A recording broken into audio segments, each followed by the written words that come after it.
Caros irmãos e irmãs em Cristo Jesus, alegremo-nos neste dia que o Senhor preparou para nós. Ontem, na vigília pascal, celebrávamos a ressurreição do Senhor. Hoje celebramos a missa do primeiro dia da Páscoa. A Páscoa se iniciou para nós na noite do dia anterior e hoje esta é a primeira Santa Missa do dia da Páscoa. Nela nos é recordado, logo no início da Igreja, os Atos dos Apóstolos, no qual Pedro toma a palavra e diz: Vós sabeis o que aconteceu em toda a Judéia, a começar pela Galileia, depois do batismo pregado por João, como foi que Jesus de Nazaré, ungido por Deus, o Cristo, com o Espírito Santo e com poder, andou por toda parte, curando a todos, fazendo bem, livrando aqueles que estavam dominados pelo demônio, porque Deus estava com ele. E então diz São Pedro: e nós somos testemunhas de tudo isso. Esse testemunho de Pedro e dos apóstolos, justo eles que no primeiro momento abandonam o Senhor, esse testemunho vai ser importante, mas também pontual na vida de cada um deles, não somente na vida da Igreja. É o testemunho deles que os leva a dar a vida pelo Senhor. Quando diante dos governadores, imperadores, daqueles que detinham o poder e que os ameaçavam de morte, e diziam: ou são loucos, ou então são agitadores. Nenhum agitador morre por causa de uma causa. Nenhum louco morre por causa de uma causa. E eles morreram por causa da causa de Jesus. Eles até o último momento disseram: o meu Senhor vive. O meu Senhor ressuscitou verdadeiramente como havia prometido. E é por isso que eles foram mortos por causa do Senhor. Porque testemunharam com sua vida a ressurreição do Senhor. Eles, como ouvimos ontem, que quando as primeiras mulheres foram ao túmulo e vieram trazer a notícia que o corpo de Jesus não estava lá, os anjos haviam dito: ele não está aqui, porque procurais entre os mortos aquele que está vivo. Elas foram contar e eles receberam a notícia com incredulidade. Recordemos aquilo que ontem nós falávamos e meditávamos. Durante 3 anos, convivendo diariamente com o Senhor, eles ouviram inúmeras vezes o Senhor dizer que veio para nos salvar, que veio para ser entregue na mão daqueles que não fazem a obra de Deus, que seria morto por amor a nós e que no terceiro dia ressuscitaria. Eles ouviram isso quase que diariamente. E nós podemos nos perguntar: e como é que não entenderam?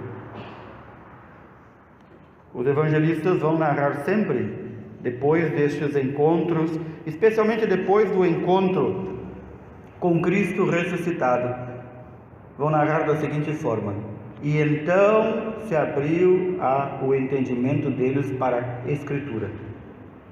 Ou seja, eles liam a Escritura, eles conheciam a Escritura, eles ouviram de viva voz a própria Escritura, que é Cristo, e não compreendiam, porque os corações ainda estavam duros. E então neste dia, nessa missa do domingo, de dia da Páscoa, nós devemos nos perguntar: o nosso coração também não está assim incrédulo? Há quantos anos nós escutamos que Cristo ressuscitou? Há quantos anos nós escutamos que Cristo ressuscitou para nos dar uma nova vida e que nós participamos desta nossa nova vida, se nós realmente temos a intenção de deixar o pecado, o mal, a morte, a opressão de fora da nossa vida? Só desta forma nós podemos ressuscitar com o Senhor. Só desta forma, seguindo o Senhor, é que podemos ressuscitar com Ele. Por isso, São Paulo, no pequeno trecho da carta aos Colossenses que hoje ouvimos, nos diz: se vós ressuscitastes com Cristo, ou seja, se já ressuscitastes, se realmente Cristo já habita em nós, então esforçai-vos para alcançar as coisas do alto, Este é o ponto central da vida cristã. Um cristão que vive no mundo buscando as coisas de baixo, as coisas que não são de Deus, o que vai querer fazer no céu? Não é lugar para ele. É como muitas vezes a gente diz, de modo mais simples: se não gosta de missa, o que quer fazer no céu? No céu é uma eterna missa. Se não gosta de oração, o que vai fazer no céu? No céu é eterna oração. Se não ama a Deus sobre todas as coisas, o que vai fazer no céu? No céu só há a presença de Deus. Então seu lugar não é no céu, seu lugar é em outro lugar, bem distante de Deus. Por isso este imperativo não é só um convite de São Paulo: esforçai-vos para alcançar as coisas do alto, aspirai às coisas celestes e não às coisas terrestres. Notemos na nossa vida, cada um de nós pode pensar na sua vida, quanto tempo do nosso dia nós gastamos aspirando às coisas terrestres. É o crescimento na carreira, é o carro novo, é a geladeira nova, é a casa nova, é a roupa nova, é a festa nova. Quanto tempo nós perdemos aspirando às coisas terrestres, que vão apodrecer conosco na sepultura? E quanto tempo do nosso dia esse dado pelo Senhor a nós aspiramos às coisas celestes, nós buscamos as coisas de Deus. Ainda ontem ouvíamos São Paulo dizer que nós que fomos batizados no Senhor, nós fomos sepultados na sua morte. Hoje São Paulo nos diz de novo: pois vós morrestes. Nós que fomos batizados, nós fomos chamados a morrer para este mundo. Para este mundo nós devemos estar mortos. Muita gente ainda hoje, que é uma raridade, vendo sacerdotes ainda como manda a igreja usar a batina preta, diz: por que o padre usa preto, por que não usa branco, por que não usa outra cor? Porque o padre quer demonstrar assim, a igreja quer que o padre demonstre que ele está morto para o mundo. Mas todos os cristãos não precisam nem vestir preto. São Paulo diz: todos os cristãos, aqueles que foram batizados em Cristo, estão mortos para este mundo. Nós sabemos que um morto não pode fazer nada. Portanto, tudo aquilo que fazemos neste mundo, que não é relacionado com as coisas do alto, ou não é relacionado com Deus, é morto também. Obra de morto, morta é. Portanto, aspirar às coisas celestes e não às coisas terrestres. Porque a nossa vida, por estarmos mortos para este mundo, está escondida em Cristo. Está lá no coração de Cristo. E então diz São Paulo: quando Cristo, nossa vida, vossa vida, aparecer em seu triunfo no dia da sua vinda, então nós apareceremos também com Ele, revestidos de glória. Notem, não são todos os batizados, não são todos os homens, não é toda a humanidade que vai aparecer revestido de glória no dia do juízo. Quem são estes? Aqueles que, evidentemente, foram batizados. Primeira condição. Segunda condição, que viveram a vida que Cristo nos mandou levar. E, condição mais importante, aqueles que buscaram as coisas celestes. Aqueles que tiveram bem claro que a nossa vida está escondida e morta para este mundo. Nós ouvimos hoje, na proclamação do Evangelho, segundo São João, como ele nos narra com a sua beleza. Ele, o discípulo mais amado do Senhor, o mais inocente, o mais jovem, ele narra como foi a ida até o túmulo. Prestemos atenção. Ele diz que quando as mulheres anunciam que Cristo, o corpo de Cristo não está no túmulo, Pedro e ele, João, saem correndo. João, mais jovem, chega na frente, mas não entra. Por quê? Porque o Senhor já havia colocado Pedro como chefe da sua igreja, como o chefe dos apóstolos. Então cabe a Pedro certificar e dizer: o corpo está ou não está, ressuscitou ou não ressuscitou. E João diz, nunca fala de si mesmo. Vejam como João já tinha sua vida escondida em Deus. Ele não fala de si mesmo. Aqueles que têm a sua vida escondida em Deus não estão preocupados em buscar cartaz para si. E João diz assim: Simão Pedro e o outro discípulo. É ele está falando dele, João. Simão Pedro e o outro discípulo.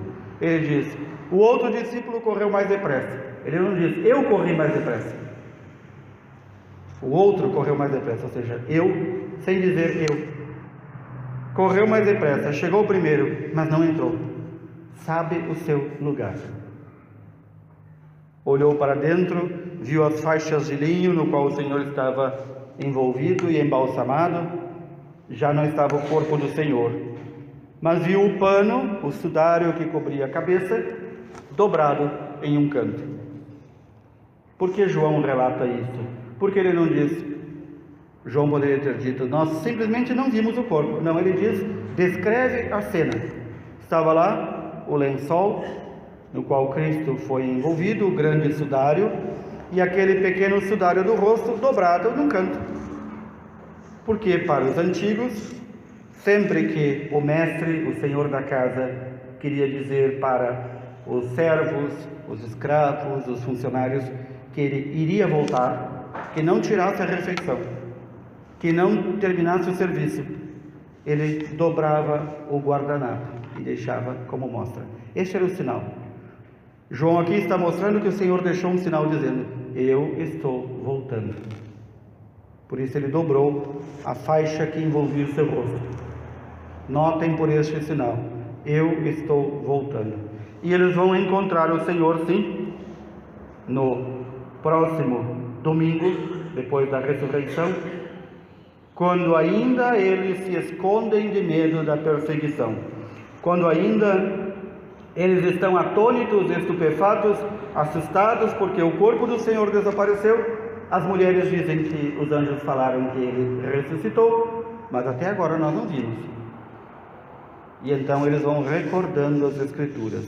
As Escrituras vão se abrindo no entendimento deles, e eles vão lembrando, sim, mas o Senhor falou que além de ser entregue aos sumos sacerdotes, além de sofrer por nós, além de ser crucificado, além de ser enterrado, ele ressuscitaria. Falta-nos ver a ressurreição. E lá no túmulo até vimos o sinal dele dizendo, estou voltando. E então certamente algum dos discípulos deve ter dito, lembremos também que o Senhor disse que após a ressurreição ele iria ao Pai e depois voltaria. Que ele iria à mansão dos mortos, libertar os justos que esperavam a entrada do céu. Tudo isso o Senhor fez antes de aparecer a seus discípulos. E vamos ver nesta cena em que o Senhor aparece aos seus discípulos, que eles estão fechados em uma casa com medo da perseguição. Ainda o ânimo não havia tomado conta deles. Eles ainda estavam desanimados. Eles ainda se sentiam abandonados. Quando o Senhor rompe a casa fechada e aparece com seu corpo glorioso diante deles, é que eles creem. Nós vamos ver também nos próximos dias que um dos discípulos não estava com eles, Tomé. E Tomé, ouvindo o testemunho das mulheres, ouvindo o testemunho dos discípulos, ou seja, ouvindo o testemunho da igreja, não acreditou. Vai ter que ser no outro domingo ainda, quando o Senhor reaparece aos discípulos, quando Tomé está presente, Jesus diz, não sejas incrédulo. Toca minhas mãos, toca meus pés, toca o meu lado e veja, eu estou vivo. Aqui nós queremos meditar sobre o mistério de que ontem já falávamos. A igreja, esposa do Senhor, saída do lado no qual foi perfurado pela lança no corpo do Senhor. Essa igreja deve ser testemunha do Evangelho. E essa igreja somos nós. Portanto, a nossa missão no mundo é testemunhar. Cristo ressuscitou. Haverá muitos, como Tomé, que não acreditarão no testemunho da igreja. E haverá alguns que gostariam de acreditar, mas porque nós, membros da igreja, não damos testemunho correto, então eles não creem. Não são levados a crer. Por isso, a importância de nós, mais do que nunca, se queremos dar testemunho verdadeiro do Senhor, esforçarmos-nos para alcançar as coisas do alto. Lembrar que nossa vida para este mundo está morta, para então poder ressuscitar com o Senhor e viver a vida dele em nós. Este é o sentido que hoje celebramos, o sentido de lembrar nosso testemunho como igreja é essencial para que todos creiam. Não basta dizer: vou levar o Evangelho a toda criatura, vou fazer a caridade a toda criatura, vou andar pelo mundo pregando o Evangelho. Não basta, porque pregadores não faltam. Quem faça a caridade não falta. Falta o nosso testemunho. E o nosso testemunho, ele é mais silencioso do que falante com a boca. Significa que na nossa vida os outros devem ver um verdadeiro seguidor de Jesus, um cristão de verdade.